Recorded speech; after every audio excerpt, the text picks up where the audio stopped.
Welcome to Living Fully. Each episode is a chance to talk about mental health in a way that's simple, honest, and helpful. We'll share stories, tips, and tools to help you feel supported and feel your best. I'm your host, Katherine Hertig. Starting counseling can feel like a big step, and sometimes the hardest part is just figuring out if you found the right person to talk to. In this conversation, we explore why the counselor-client relationship matters, what a good fit can look like, and how to handle it if the match isn't quite right. Rasha, thanks for being here today. Now, I think it's been a little while since you've been on the podcast. Let's give our listeners a bit of a refresher. Who are you? What do you do? Oh, goodness. So I am a counselor at the Calgary Counselling Centre. That's my professional hat. Nice. In terms of my personal hat, I have a horse and I have cats and a dog. I'm an animal lover. Amazing. And I really like climbing in my spare time. Very well-rounded. Yeah. So we are going to talk today about the relationship between clients and their counselors or therapists and what that means to the process of counseling and what people can get out of counseling. Let's start with the basics. Like, why is that relationship? And we're going to call it a relationship. Why is that so important? It's kind of like the shorthand for a therapeutic relationship, but we don't want to say that time and time again. Yeah. And so it's really important because clients need to feel comfortable talking about some of their most vulnerable things that they're experiencing in their life. Of course. And so if they don't necessarily feel safe doing so, if they feel like they don't have the space to do that, then that can be something that can be worked on in counseling. But it's also important to have that human connection. And so I guess, that connection that you say, that's going to be more important here than a lot of other, services that you may pay for. You don't have to have a really great connection with your mechanic or even your dentist. But in this case, like you said, you get really vulnerable. So it's important to feel comfortable getting that way with another person. Absolutely. And we all don't want to be judged. We don't want to feel like we are less than. We want a safe space to bear everything out, and for the person in front of us, the counselor, to be able to look at it and go, okay, let's wade through this in a safe environment. Yeah. So in relationships with people, whether that's friends, coworkers, whatever, sometimes, you have a fit. You're a good fit with certain people and not with others. So with a counselor, what does a good fit feel like? And how would someone know if they found it? The goodness of fit here in terms of what clients experience, it's important for clients to feel comfortable. We're all different. We all have very different ways of presenting ourselves. I'm way more casual and bubbly and cheery, and sometimes that's not a good fit for someone. Yeah. And sometimes it's a great fit, and sometimes it's a meh, doesn't matter. Everyone's going to perceive someone else's interactions with them in different ways as well. Yep. Yeah. Yep, exactly. And so that is kind of more so what I mean when I say it's important for the client to feel like it's a good fit in terms of, do they feel safe? Do they feel seen? Do they feel like they have a space to explore themselves with that person? How do they feel about it? And you could place counselor A, B, or C in front of them, and they may gravitate towards one person because of the feel that they have. Yeah. We can't always name it, and I think clients can't necessarily always name it, but I hear a lot from clients going, well, just didn't feel like a good fit. Okay, what does that mean? They have a hard time articulating that. Yeah, it's hard to describe. Yeah, exactly. Yeah. It can be either a gut feeling or just something not quite fitting, and that's okay. I think it's important for counselors to be really honest, and I do believe we are all here really upfront and honest about the fact that if you don't feel like this is working for you, there is no problem. We can put in a transfer. We can have that conversation. You're not saying anything's wrong or bad with me. It's not personal. I just want you to have a counselor who you can jive with and feel safe with, and I want to facilitate that for you, even if it's not me. And I think we all do a really excellent job of that here. Good. Yeah. The session rating scale. So for people who don't know, what is that? Yeah, it is a, I believe, 10-question questionnaire that clients are encouraged to fill out at the end of their session with their counselor. And it asks questions along the lines of, how did the session go for you? Did it go the way that you wanted it to? Was your counselor respectful? Did we work on your goals? So it's fairly straightforward to try to gain insight from the client around how they felt in that session. Yeah. And we encourage clients to fill it out at the end of each session so that we can track how the session went, and so that the counselor can receive that information and change whatever they need to change for the next session. And so let's say first session, it's very classic and common for clients to ask, well, we didn't really work on my goals today. How do I rate that? And I go, rate it exactly like that. We didn't work on them. So neutral or disagree, let's say. Yeah. And that's okay. We'll have a lower SRS, which is okay. It gives me insight into how today went. And then next time, if let's say 2 sessions later, you're still scoring it as that, I need to shift something in terms of, hey, we're not working on your goals. We need to be working on your goals because that's why you're here. And the question, so what's the rating there? So did we work on your goals? We have a strongly agree, somewhat agree, neutral, strongly disagree, and somewhat disagree. Okay. Yeah. I would think it would be, I know we're all about feedback and, we really encourage that. But I think, I don't know, maybe it's the Canadianness of us. Yeah. It's like the niceness.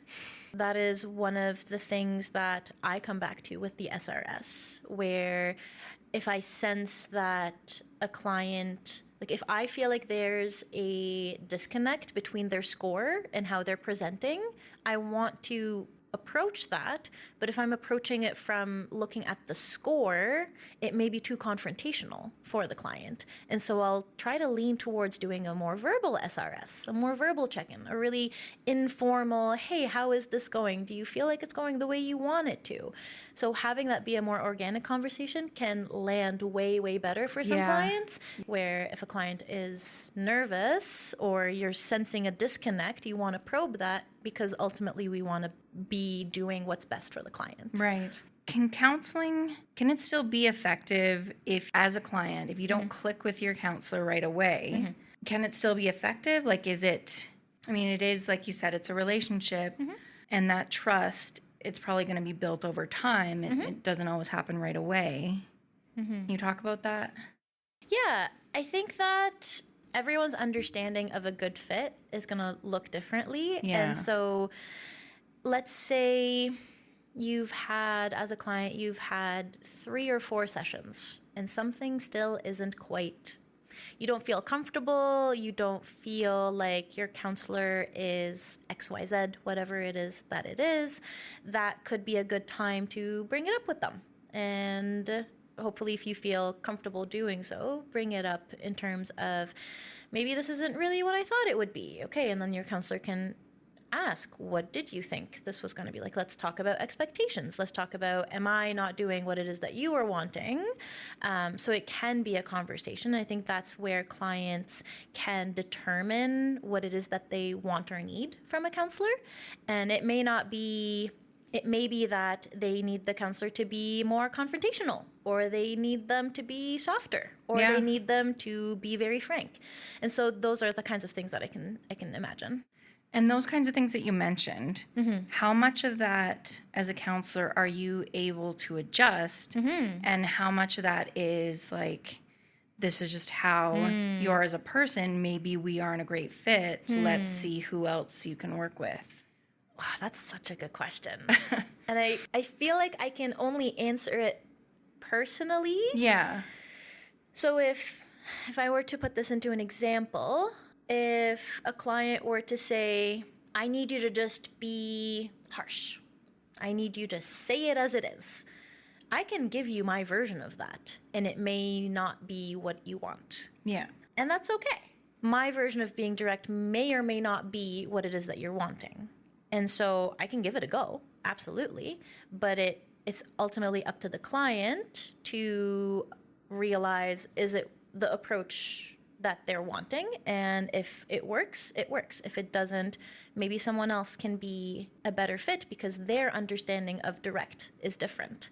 And so we each kind of wear that hat differently. We all, I would argue, we all have that ability to shift our approaches based on what the client is asking and what it is that they're needing.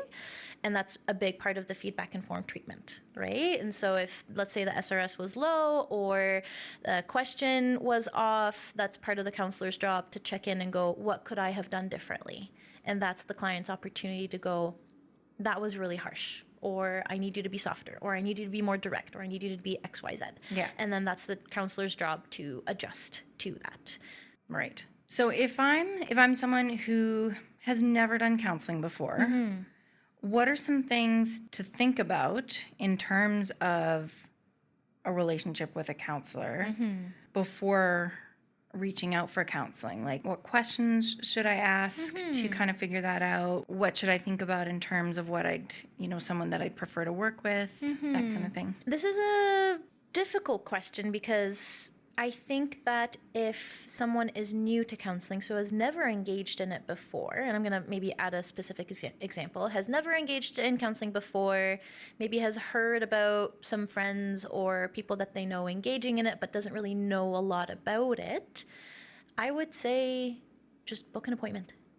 Just go in with an open mind. Yeah. Go in because you don't know what you don't know.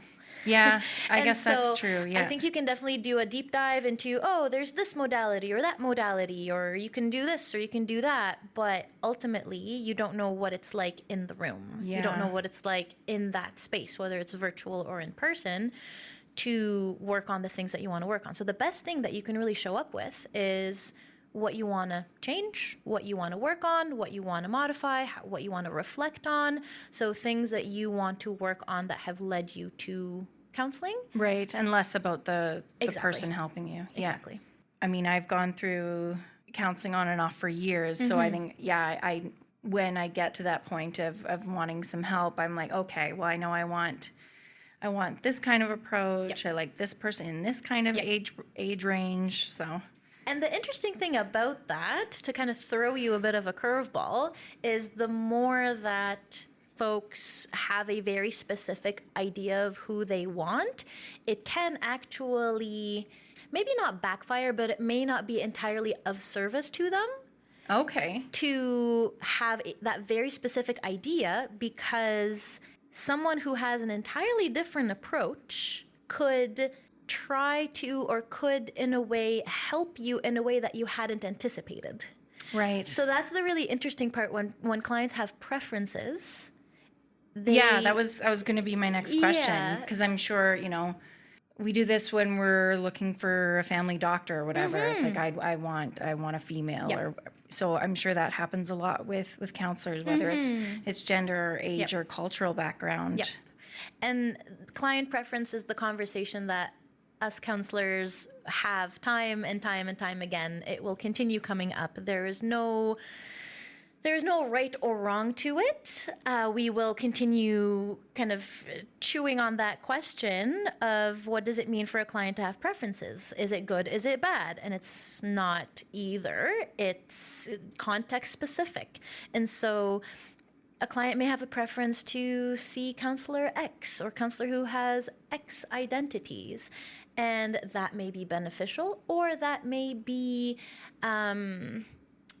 they may be held back by looking specifically at these particular identities and not be challenged from different perspectives. Okay. So that's a really interesting one that I think about a lot, where yes, the having preferences could indicate and could signify some element of safety for some clients. Yeah. Absolutely. Yeah. And I will never invalidate that. I think that has merit, and that can be extremely important, and that can be fleshed out individually, or let's say context specific.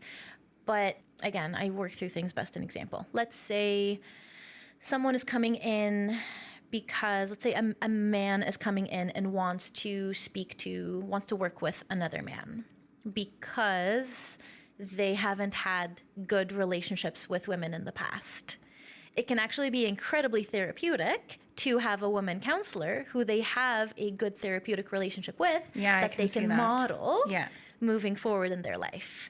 So them coming in specifically with going, no, I want to work with a guy because that's who I can relate to, they're potentially missing out on being able to model those skills with a female counselor. The skills that they want to build. Yeah. You know, we know that the relationship is important. If someone were to challenge themselves and not gravitate towards their preferences, does that make sense? If that's the case, would it take longer to build that relationship potentially? I love that you asked that, because that was something that came up with my student supervision group last week, where one of my brilliant interns mentioned how we were talking about client preference, and they mentioned how the having common identities or having those preferences be matched can have the potential to fast track the therapeutic relationship. Yeah. Where let's say a client comes in and would like to speak with a BIPOC counselor. That relationship may be fast tracked because they're not having to explain a lot of the things that they may have experienced. Right. But that also has the potential to backfire if the counselor leans a lot on assumptions that they have experienced with the client, where as let's say a BIPOC counselor, they have certain assumptions about how BIPOC people are treated, and then they place that assumption onto the client, and it may not fit. And so let's say, again, with an example, let's say a BIPOC counselor has experienced racism as a result of who they are. Now they're looking at the BIPOC client and making an assumption that they experience racism in the same way that the counselor does. Yeah, they must have also, Exactly, which is not an accurate assumption to make because everyone's experience is different. And it's really hard to not put our assumptions on other people. 1,010%. I'm very guilty of that. I think, everyone around me thinks the way that I do about everything. And Yep. And so it's a really interesting conversation where, yes, it does have the potential to fast track that therapeutic relationship in that, we have these commonalities where, maybe a client is thinking, my counselor gets me because they also share XYZ identities, but they may not because they experience those identities in a very different way than the client does. Yeah. So it's such a interesting mix where the counselor has to be very, very conscious of those assumptions that they may be making and need to make room for the client experience. But there can be that sense of, that safety if clients are coming in wanting specific preferences met as a result of maybe not having been safe in different situations before with other counselors. Of course. We do try our best to accommodate client preferences. It is something that we try to be mindful of because we understand that it can have a big impact on clients. Yeah. Yeah, so I guess as, from a client perspective, keeping an open mind and not shutting down the process if preferences aren't matched exactly. Yeah, that's really interesting. I never really thought about that before. It occupies so much space in my brain all the time. Yeah. Because it's like I've experienced it from the counseling side. I've experienced it from the client side. I've experienced it. It's been a 360 experience where I can see the benefit and I can see the hindrance. And it's never what I expect it to be. Sometimes it goes well, sometimes it doesn't. Sometimes my own personal experience being on the client side, I have sought out counselors who were very, very, very specific. And it was disastrous. Yeah. And so I got a taste of that in terms of, I had these preferences and they were met one by one, and it was not a good fit. Right. So it doesn't guarantee a good fit, which is why now I'm way more open, and I encourage clients to be more open about who they're matched with, because you really could be surprised by not having your preferences met, but still having a really beneficial relationship with your counselor. For sure. It's really opening my eyes and making me think of experiences in the past, because I go about it the same way every time. It's like, I want someone like me. Yep. I want a female, not that far off in age, just because I think like they'll get me. Yeah. But it's just interesting to think what other perspectives I could have had. Huh. It's uncomfortable. Yeah. But yeah, I don't know.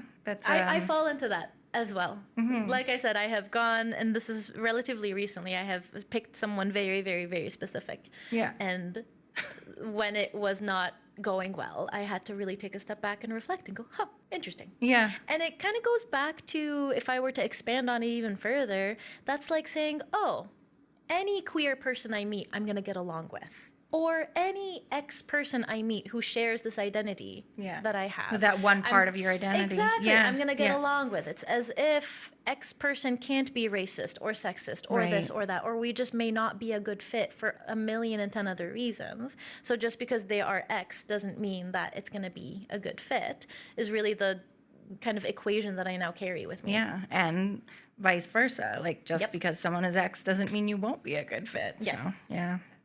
So just to blur it even further. Exactly. So kind of in the similar vein, should we be looking for counselors who specialize in certain areas? Like if I'm Googling counselors and I'm dealing with anxiety, does that have to be listed? Should I go to someone who just specializes in anxiety? I would say our approach at CCC of us being generalists means that we will work with most, I'm not going to say all, but we will work with most presenting topics, anxiety being one of them, right? The big pieces around anxiety, depression, those are the two biggest ones that we see. We will always work with folks who present with different various degrees of either or. I think in terms of specificity, unless there is something really appealing about a particular modality that you're really curious about, I don't think it would necessarily warrant looking for someone who only specializes in XYZ, unless it's something super specific. So an example would be EMDR. EMDR is a very specific certification that some counselors will have. So what does that stand for? Yes. Eye movement desensitization. I always forget the R. Reprocessing? I think so. Is that? Yeah. It's a very particular kind of therapy that needs to be treated with a lot of care and a lot of intention. And it's not just something that someone gets to walk off the street and go, hey, I want EMDR. So it's usually for trauma. It's usually for, I'm not going to speak too much about it, but it's for specific things that folks want to work on. And so unless they have a really good understanding of what that looks like and they feel like that's what they want to walk into, that can be something that they pursue. But unless there's something specific in terms of modality, I don't necessarily think it's that important. That's not the client's job to essentially figure out what modality is going to work best for them. Yeah. That's the counselor's job. Right. That's where our first session is going to come in, where the counselor is going to have that conversation with the client in terms of what it is that they're looking for, what it is that they're wanting to do.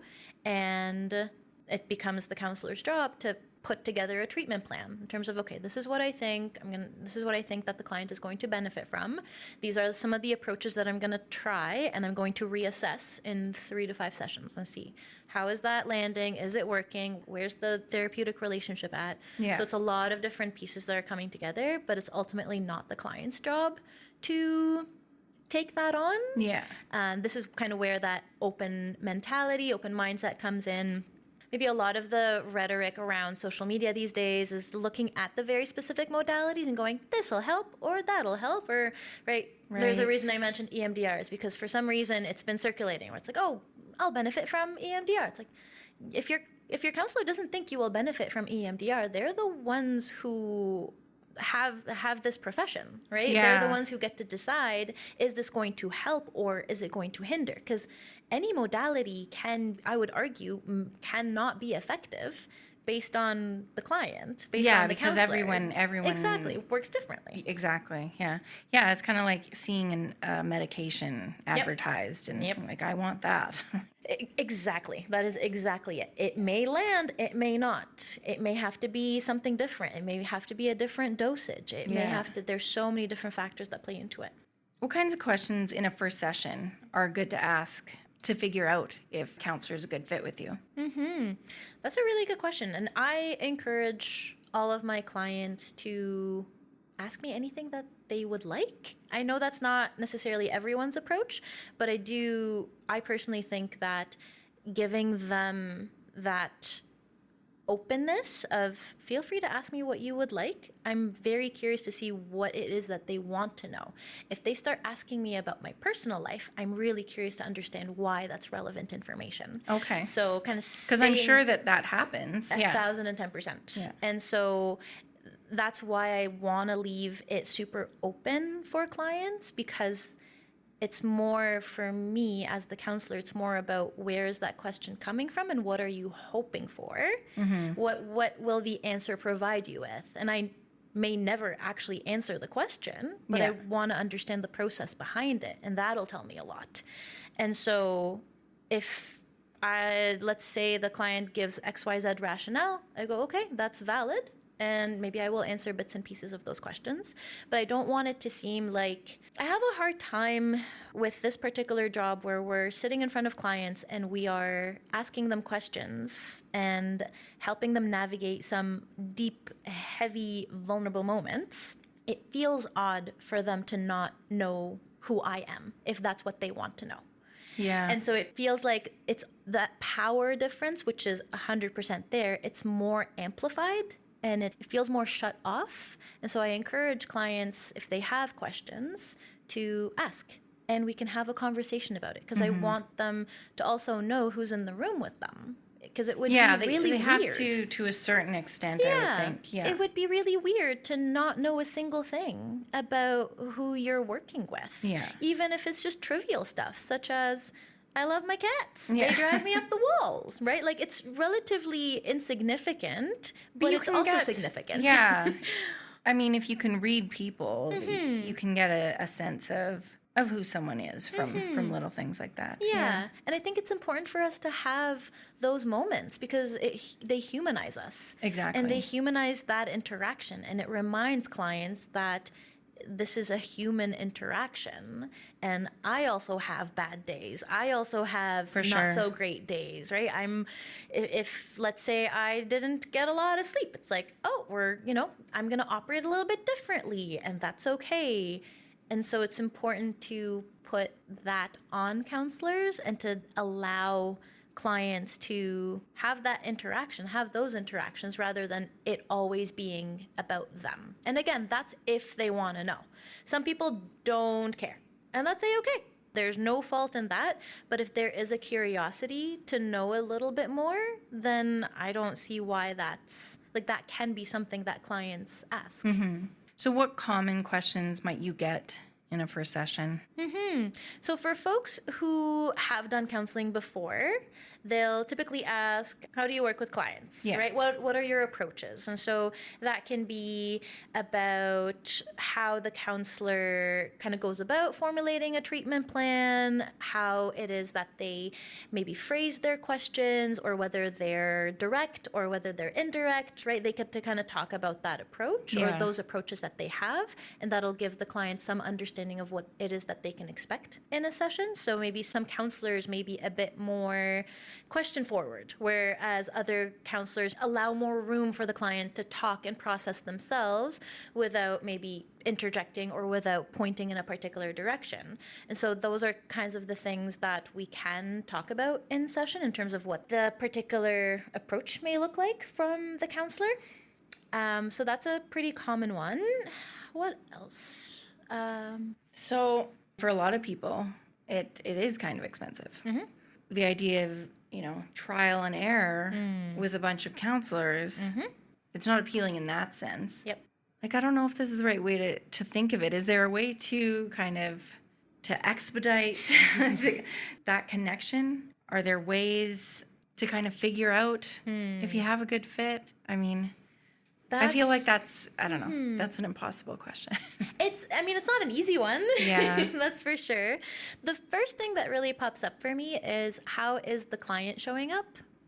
So if a client is showing up really open, really upfront, is able to access some vulnerability, knows themselves, has some sense of self-awareness, that will give them a good idea of how the counselor is going to respond.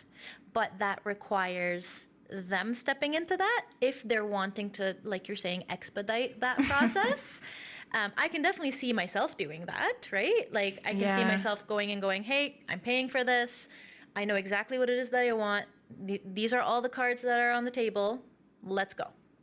And I can probably suss out within the first 1 or 2 sessions if this is a good fit or not. Yeah. But I know, me being a counselor, I know what it's like on the other side. Right. And I guess, end of the day, it's something that can't really be rushed. And I think, again, any good counselor, which I will wager is anyone here at CCC, will want to know, why are you wanting to rush the process? Yeah.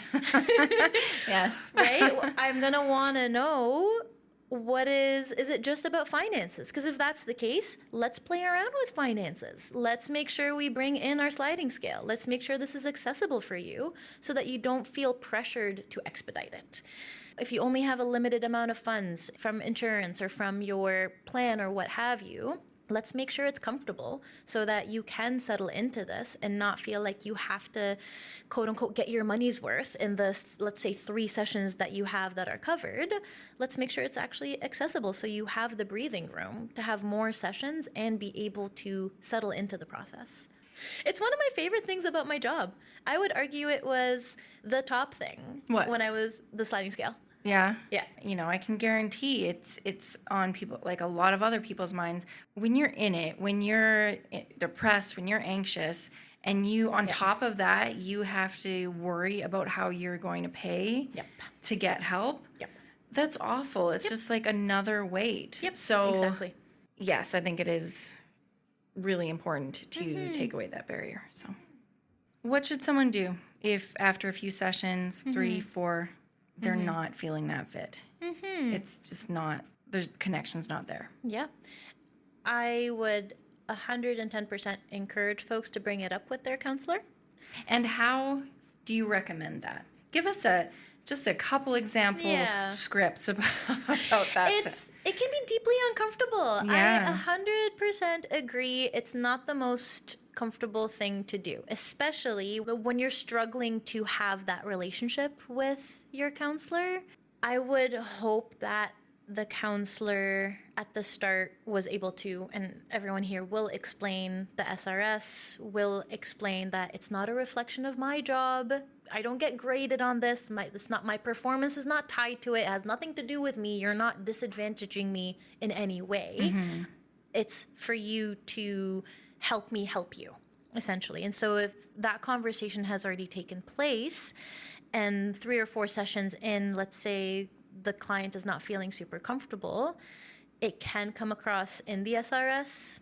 So if, let's say, we usually encourage clients to fill out the SRS in session so that we can see the score and be able to have a conversation about it. Yeah. But if that's too uncomfortable, you can fill out the SRS after the session is done and we can talk about it another time. We can talk about it during the next session, right? And so if you're not wanting the counselor to be right there when you're answering it, if you just want a moment to settle in and to reflect on it and you want to have space before you have that conversation, you can just do it after. Yeah. Your counselor will get those scores, will mark it down as, oh, this wasn't, this seemed like it wasn't super beneficial. I want to check in with them about this next time. And then you get to have that conversation. Then that's one way to go about it. I know this is not any counselor's preference, but sometimes people are not super comfortable doing it over video or in person, and so they send it in an email. And they go, I really don't think this is a good fit, and I would like to be transferred, or I would like to go somewhere else, or what have you.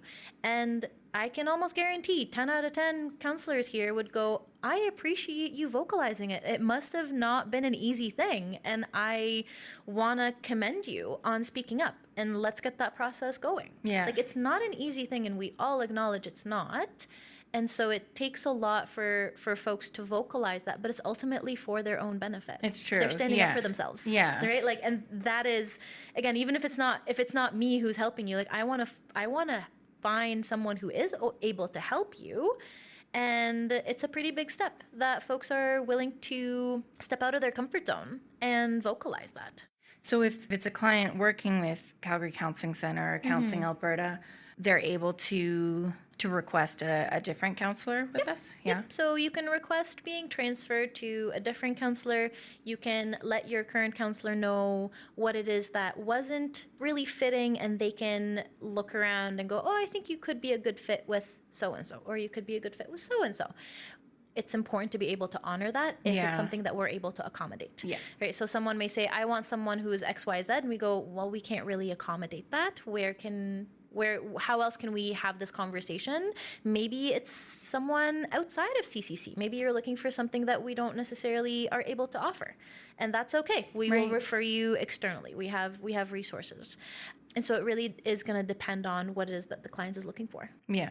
Yeah, that's really important to make sure that people get the help they need, even if it's not with us. Yeah, exactly. Yeah. And if you've gone through a few sessions with a counselor and there's a feeling like, I don't know if it's like discomfort or a resistance or what have you, whatever that may be, how can you tell the difference between, the discomfort that's kind of part of growth or just something that's not working? Ooh. That is a tough one. Yeah. I guess that would require a lot of self-awareness. You took the words right out of my mouth. Yeah. I think your counselor can help you with that if you feel comfortable putting it out there, because it may be a matter of the counselor having to shift approaches. It may be a matter of them changing something in how they've conceptualized your treatment plan. So it could be something that they can do so long as you vocalize it. And so if clients are feeling a particular way in terms of discomfort and aren't able to pinpoint it, that can be a whole session in and of itself. Yeah. So for sure. I think it can be useful regardless to bring it up and go, I can't actually tell the difference. Am I uncomfortable because growth is uncomfortable and it's new and it's weird and it's scary? Or are you and me just not clicking?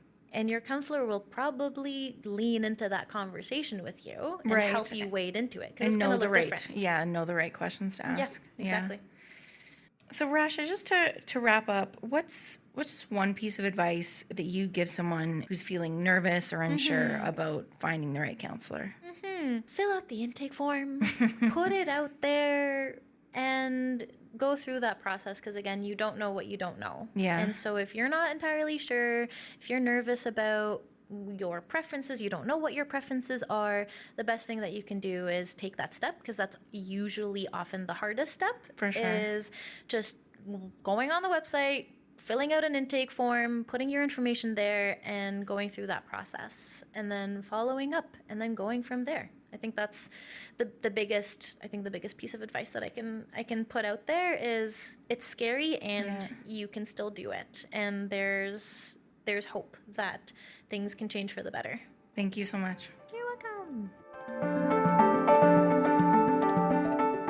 You've been listening to Living Fully, a Calgary Counselling Centre podcast. Thank you for tuning in.